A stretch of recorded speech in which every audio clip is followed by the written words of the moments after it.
Try നടത്തി നോക്കുന്നുണ്ട്. വല മാക്സിമം പൊടിച്ച് വെച്ചിട്ടുണ്ട് കേട്ടോ. ഉള്ളിൽ ലെയറിങ് കപ്പ് ഇട്ടുകൊണ്ട് അവിടെ നിന്നെന്ന് മാത്രമേ ഉള്ളൂ കേട്ടോ. ഇത് ആക്ച്വലി പേര 4 ഇഞ്ചൊക്കെ കഴിഞ്ഞിട്ട് പുറത്ത് ചാടിയിരുന്നേ, ചുമ്മാ ജസ്റ്റ് വെച്ചെന്നേ ഉള്ളൂ. ഇല്ലാച്ചെങ്കിൽ തീരുമാനമായിരുന്നു.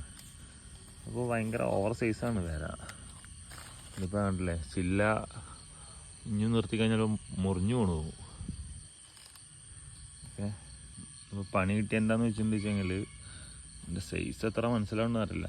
ഇതിപ്പോൾ ഇതിൻ്റെ ഡയമീറ്റർ 4 ഇഞ്ചാണ് ഇവിടെ നിന്ന് ഇങ്ങോട്ടുള്ള.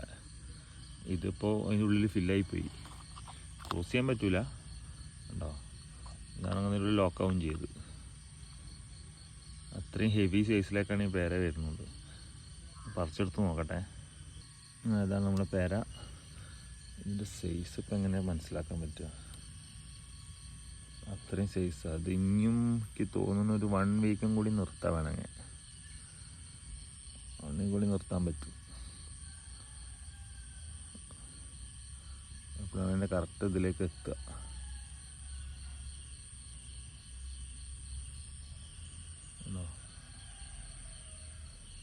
എന്തായാലും ഇത് പൊട്ടിക്കാം. ഇനി നിർത്തി കഴിഞ്ഞാൽ ചില മുറിഞ്ഞു പോകും. ഇവിടെ സപ്പോർട്ട് ചെയ്ത് വെച്ചിരിക്കുക. ഓക്കെ,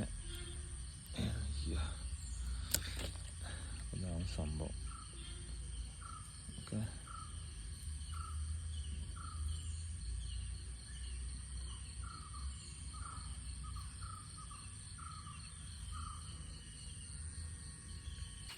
ഇത് VNR, ഇത് ജപ്പാൻ. ജപ്പാൻ്റെ ഫിനിഷിങ് അടിപൊളിയാണ് കേട്ടോ. മാന്യമായ സൈസുള്ള ജപ്പാനാണ് കേട്ടോ.